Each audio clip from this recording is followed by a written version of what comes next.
Hello YouTube, this is Yusef Airsofter 93, and this video is going to be on my red dot holographic sight. Okay, now I know there's a difference between a red dot and a holographic sight, but this is an Airsoft holographic sight, so really it's just a glorified red dot sight. So this is the box. It says red dot and perfect red dot, and also 57 feet at 100 yards. 19 meters at 100 meters. So I'm not exactly sure what brand this is. I've seen videos on YouTube about this, like these holographic sights, and by the cleaning cloth that comes with it and the manual that comes with it, I've concluded that it's a GMP. I wouldn't doubt it because it's a really nice sight. So, I mean, I would assume it's a GMP. I'm not gonna swear to you that it's a GMP. I'm just saying in most cases it probably is. I got it off of KK Airsoft, and I will put a link in to where that is, and I'll just give you a direct link right to the site. So some stuff it comes with this yellow cleaning cloth. It really doesn't look like that great of a quality cloth. If I have to clean my sight, I'm probably just going to use a better one, the one that came with my center point sight that I have, that I don't really use a whole lot. That, or I'll use one of my Oakley cleaning cloths. And then it comes with this manual. The manual, all it is this, and it just shows the sight, how to remove the batteries, and how to work it and how to adjust it. So inside, the packaging is really nice.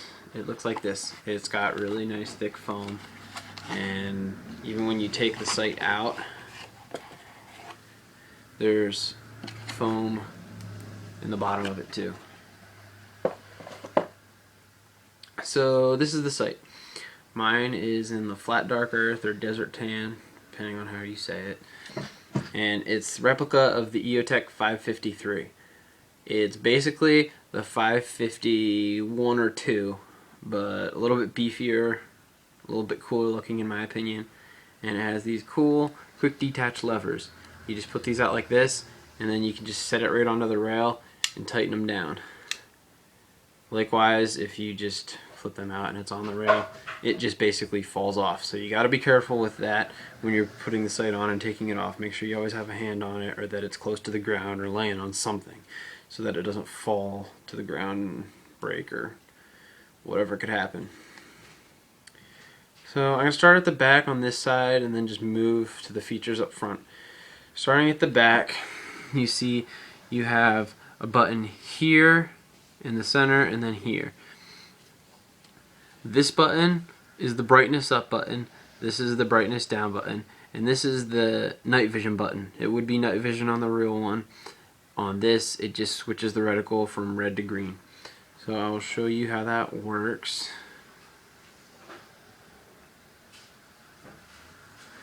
Okay, there's the green reticle, and I'll see if I can get it to darken. You can see it getting darker and brighter, and then switch it to red. See it getting darker and brighter. This reticle, of like any sight I've ever seen, the reticle in this is like the most clear I have ever seen. It's amazing. The only downfall with it is when you have the brightness, once the brightness of it gets so low, it actually starts to kinda, like when you move it, it starts to like flicker some. And it's not a problem, it just, if you're trying to follow a target, it kind of just, it's kind of hard to describe. It's not really that big a deal, and sometimes it kind of looks actually kind of cool. But that's that. Let's see. I can talk about the lenses. It's got 2 glass lenses on it. This one, the front one's mirrored, so you can see what you're looking at, kind of. It really doesn't help, and you never notice it. And however, you can see the reticle through there. You see it kind of looks white. but you can see the reticle through the front, which is kind of a downfall in my opinion. But hey, once you get so far away from it, nobody's gonna see that. Like, you can't see it right there you can, but if you're outside, no one's gonna see that. I already talked about the quick detach levers. On the other side, you have your sight adjustment. This one is elevation and this one's windage. There's instructions on which moves it which. Basically though, on this, the arrows, it says going clockwise, it's down. That's not the reticle down, that's for the bullet or BB down.